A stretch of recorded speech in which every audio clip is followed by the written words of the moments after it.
Akala nila, naligaw lang ng eskwela o classroom si Shahara. Ang kanya kasing height, 3 feet 4 inches lang. Pero, first year college na? Sa lahat ng freshmen ng Cotabato Foundation College of Science and Technology Pikit Extension sa Malidegaw sa Special Geographic Area ng BARM o ng Bangsamoro Autonomous Region in Muslim Mindanao, siya raw ang pinaka-stand out. Ang new face kasi sa campus, napaka-baby face. Cute daw po ako. Agaw pansin din ang kanyang height na 3 feet at 4 inches lang, sing tangkad ng isang 6 na taong gulang na bata. Napaka-cute as in. Pero paglilinaw niya, hindi raw siya rito saling ket-ket o saling pusa lang. Hindi rin siya nawawalang bunsong kapatid ng sinumang estudyante dahil siya'y officially enrolled. Nandito po yung pangalan ko. Nakapasa po ako sa scholarship ng AHME para sa mga college freshmen po. At wag raw siyang iismulin. Kaya niya raw kasing makipagsabayan sa ibang mga estudyante na doble-doble pa sa kanya ang laki. Madali siyang matuto, madali siyang turuan, madali siyang makakatch up ng lahat ng tinuturo sa kanya. Ang small but terrible na freshie, totoo nga bang isang child genius, kaya accelerated? Ang liit lang po niya pero ang galing po niya sa computer. Siya ang first year IT o Information Technology student na si Shahara. Dahil sa kanyang height, sanay na raw siyang pagtinginan at panggigilan ng kanyang mga kaklase, pati na ng kanyang mga guro. Sa first meet-up, nagpapakilala kami. Tinawag ko siya. Asan si Shahara Bandila? Ma'am!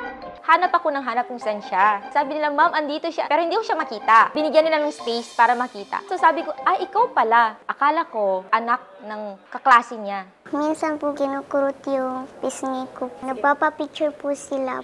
At dahil 18 kilos lang ang kanyang timbang, ang baby face, madalas din daw, bini-baby. Pinubuhat po nila ako. Ginagawa nila po akong baby, tapos naglalaro po sila kasama ako. Halimbawa, ako po yung baby, tapos sila po nanay, tapos yung isa tatay. Ginagawa rin daw siyang manika ng kanyang mga kaklase. Naayusan namin po siya. Minsan sila po yung gumagawa ng hijab ko. Kapag paakyat siya sa stairs, syempre nahihirapan po siya dahil sa heights niya. Yun po, tinutulungan po namin siya. Hindi po ako nakakasabay pag naglalakad po siya kasi ang bilis nila, tapos ako, ang bagal ko po. Hinahawakan lang po nila yung kamay ko para makapasabay po kami.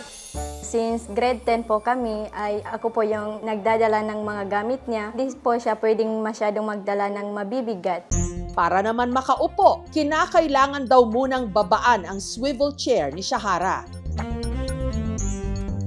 Pero kinapos man sa height, bumabawi naman siya sa utak.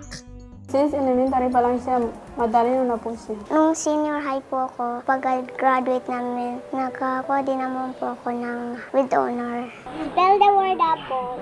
Si Shahara, panganay sa 4 na magkakapatid. Kapag po kasi may mga assignments, hindi po sila alam, sa akin po sila pupunta. Siya yung pinakamatanda doon pero siya rin yung pinakamalit na gamit.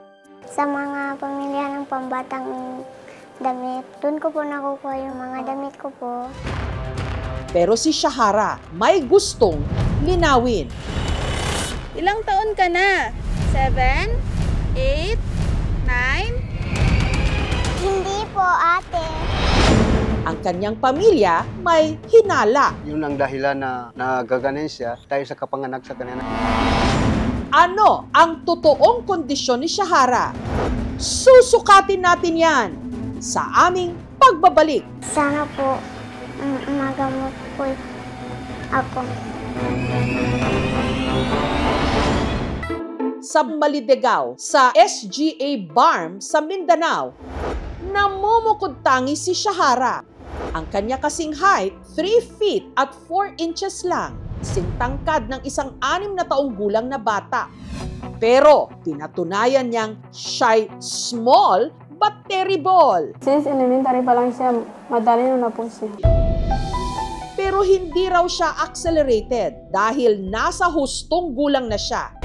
Si Shahara kasi, 18 anyos na pala. Ito po yung birth certificate ko. Pinapakita po dito na May 6, 2007 po ako pinanganak. Natutulala po sila kapag nalalaman nila na hindi ako 5 years old, na 18 na po ako. Kung dalaga na pala si Shahara, bakit mukha pa rin siyang bata? Ang hinala ni Sorab at Rama. Ang kondisyon ni Shahara may kinalaman daw sa nangyari nung siya'y ipinanganak. Unang lumabas yung kaliwang paa niya. Di na kaya nung manghihilot, mapalabas yung bata. Pagpasok ko namin doon sa ospital, nakita ko na yung paa niya na parang ganyan nakaitim. Alas 5, nakalabas na siya. Nangitim na siya. Kaya ginabumbahan pa nila. Mahirap yung paghinga niya.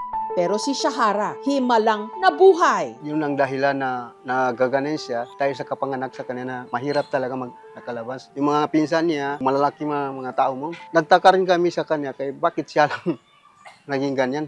Maliban sa kanyang height, si Shahara, sakitin din daw. Pag nagbitbit po ako ng mabibigat na gamit, pagkagabi po sumasakit, pati po yung ulo ko. Hindi pa po ako dinadalaw.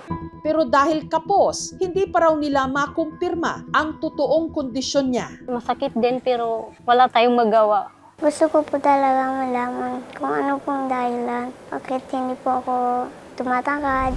Daptan pa daw. Kaya nitong Sabado, inilapit namin ang kondisyon ni Shahara sa isang espesyalista. Shahara's condition, healthy siya based dun sa physical examination na ginawa ko. Yung hindi lang tugma is yung edad niya but everything is normal. It could be na yung problem niya is related to hormones. Baka growth hormone yung wala sa kanya.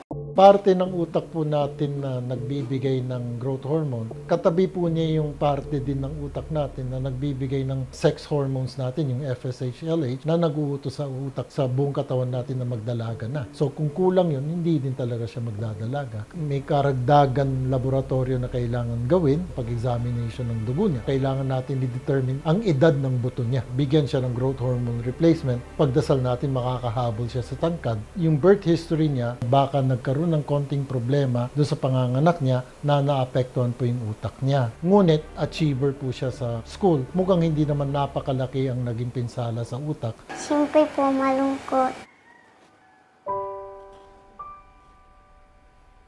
Hindi naman po nawawala ng pag-asa. Sana po magamot po ako. Maliit man sa paningin ng iba, gahigante ang tapang at pangarap ni Shahara. Patunay na walang maliit na pangarap, basta't malaki at matibay ang loob. Thank you for watching, mga kapuso. Kung nagustuhan niyo po ang videong ito, subscribe na sa GMA Public Affairs YouTube channel. And don't forget to hit the bell button for our latest updates.